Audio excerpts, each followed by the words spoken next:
Stoten, welcome to this pre-Productronica version of What's the Scoop. I'm joined by Harald Eppinger, who is running the Co-Young business in Europe. Harald, great to see you again. Thanks for talking to me. I'm sorry I won't see you in Munich. Unfortunately, us Australians aren't allowed out the country for a while. What are you expecting? It's got to be the strangest Productronica, the most unpredictable ever. Yeah, I can confirm it. The preparation phase was already quite challenging and interesting. It changed nearly every 2 weeks, the conditions, the regulations. But luckily, it seems that we are running the show more or less under regular conditions. In the beginning, it was quite strange because we could really catch how many people will join. People areas like you mentioned, this with the travel bans. But it's getting more and more confirmation that people will visit. So let's be very positive because it's time to do the face-to-face meetings again. We missed it already. We had some successful meetings and face-to-face events in the last weeks, and you see the people are really hungry to do the different exchange of communication. I think that's good one, yeah, and looking forward. Yeah, I think it's really interesting. And, you know, you guys have done a great job during the whole period of the pandemic and been able to keep communication going. And you've done some great webinars and some online activity that's been really successful. But like you say, everybody wants to get back and see the machines in person and see you in person and kick the tires and kind of get back to that normal feel. I've already spoken to 1 or 2 people about the show, and there's a sense that they're very confident about the German audience and I guess, you know, the nearby audience. But Productronica has always been this global show. Do you feel this year it's going to be a little bit different from that point of view? Yeah, it will be different because first of all, we all know there are travel restrictions, and if you have to add a quarantine, nobody will spend the efforts to go for 1 day or 2 days to Munich. I think also from the exhibitors will be a little bit less. That's okay. We believe that it will be, expanded size of the SMT show, our local show. We got a lot of confirmations from East Europe. So everybody is willing, and there's a willingness on the person itself, and there is a restriction sometimes from the companies. Bigger companies still hesitate to let the people go. But let me say, due to the vaccination coverage we reached, especially in Germany, it's getting more, call it the new normal we have been talking about. And I think this will help us to have a reasonable amount of visitors. We are prepared for this. We have the same size as usual. We didn't reduce anything. We are just going forward. Let me say like this, because we suffered enough, and we need to be positive somehow and to say, hey, let's go for it. Let's go for it. Yeah, and I think, Harald, if you're optimistic, we can all be optimistic with you. And what I like about a company like Co-Young is you tend to do your homework before the show. So you've already been inviting people, you're already gauging the expectations of the audience. Just talk me through what you're bringing to the show. Is there are new products? I mean, I think the Neptune's been released since the last Productronica, so there must be a whole swathe of innovation to bring. Let me say, if you are already leading the innovation somehow with technology, there's always quite hard to get something up. So I think our standard SMT business is in a good shape. So we need to focus with our core technology into new areas. You mentioned it, the Neptune, the conformal coating and the underfill inspection is a part which becomes through electro-vehicle, electromobility more in focus. But what we also have to say, we introduced 2 years ago the Meister series, you might remember. And it was a new product launched, and there was the missing start through. There is really this push forward. But what we realized to the component shortage, and you know, Meister is focused on the back end, semicon, everything to relative small sizes from the PCB industry, but also, let me say, these this bridge between our classic business and the semicon, and this product was boosting the last 6 to 12 months extremely.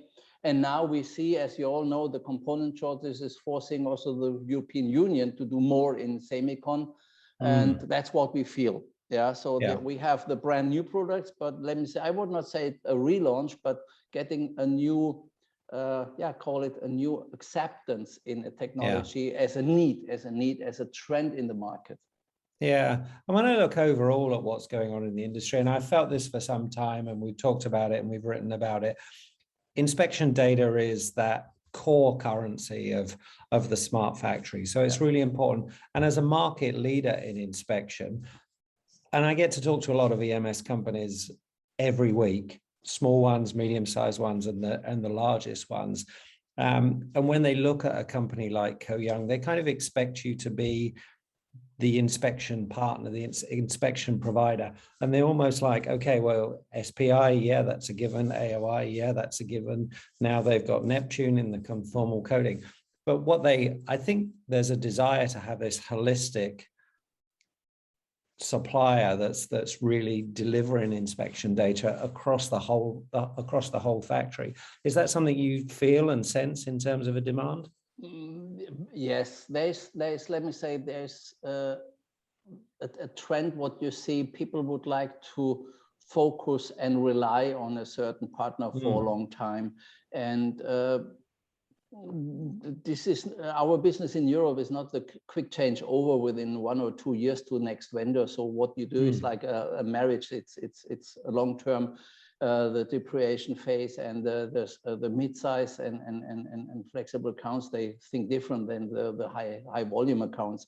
But what you see is very clear the tendency to unify the technology, the usage, and utilizing then in a central database like the Key Smart World, or the core data you can generate out of a production site to utilize the improvement in production. I think this helps a lot. Yeah. And I think having that kind of single trusted source, and as you say, it's like a marriage. You've gone through the process of developing that relationship long term. But one thing you know about marriage, Harald, is that you're going to be asked for something new next year and something new the year after. So you have to keep bringing those new trinkets to the marriage.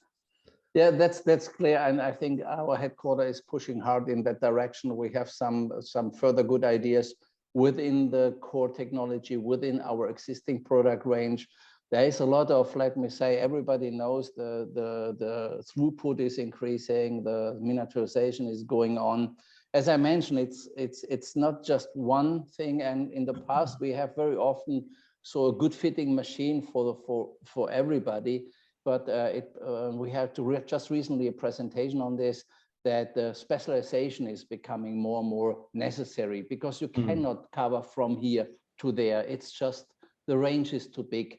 And the specific utilization of the core technology into the different application, I think this is the next one. You don't change the vendor for a specific application. You can in the product portfolio. I think that's the biggest advantage if you have this kind of range or product portfolio to offer to the market. And we see it, it's known, we increased the machines in the market to 18,000. I think we reached the number of 3,000 plus customers. This wide range shows and reflects typically this wider range. Otherwise you have a narrow niche product or narrow cornered market. Yeah, and I think what's fascinating there, Harald, is as you grow your customer base, you actually grow your knowledge of what the market expects. So as well as having kind of the market leading products, you have the market leading insight into what's needed next. And the European industry, it feels like it's going through a pretty exciting phase at the moment. There's a huge amount of consolidation. There's a desire from European OEMs to source from European EMS companies as they look at some of the challenges with globalization, shall we say? Yeah. And I just see a lot of opportunity there at the moment. What are you seeing? What's your sense of the market at the moment? As I'm long in this AOI business, I can say we have an extreme successful year in 21. It's really boosting, but also what you see, we have a very wide responsibility in Europe. You know, we have the old Europe, we have the new Europe, we have the eastern part of Europe. And what you can realize is that this reshoring and this more local, in brackets, local investments are really visible now. So there is a trend not to give everything to Asia, not to do this classic transfer. We see there is a back turn, there is a willingness to stay with production sites in Europe, and that's what we have seen in mid-size accounts, bigger accounts, large accounts, and the global accounts. So what we discussed in previous interviews, our presence in Europe through the distributor with the local network and the local language, this helps us a lot now to see this move into that area. So it's quite promising, and I think we got just the starting point that there's really a refocus on Europe. Yeah, and looking forward, I think we can contribute. Yeah, and when you look at 22, do you kind of have that sense of, okay, let's put the pandemic behind us and have a good bumper year? Bumpy years. I think it's bumpy years. It's part of our industry that you have this continuously left, right, up, down. But from today's point of view, I think we are in a good track. We have the good outlook. The companies are as long you can be positive. Everybody is talking about the component shortage. It's the lead time issues, the transportation issues, and it's an impacting. But under this, call it circumstances, it looks very promising. Yes, and I can say if we can continue the success from 21, I think I would be very happy. And I think it's from today's point of view, it looks nice, and we will see how it will be reflected during Productronica. Yeah, and I think that's the great thing, isn't it? You'll get that opportunity to gauge what's going on in the market, particularly with the Europeans, and hopefully we can chat after that. Harald, thanks for talking. Thanks for your insight. We'll catch up with you after the show and find out exactly what has happened. But all the best with the show. Enjoy it. Have a few beers, have a few pretzels, and we'll chat again soon. Thank you. Okay, thank you very much for your time. See you soon.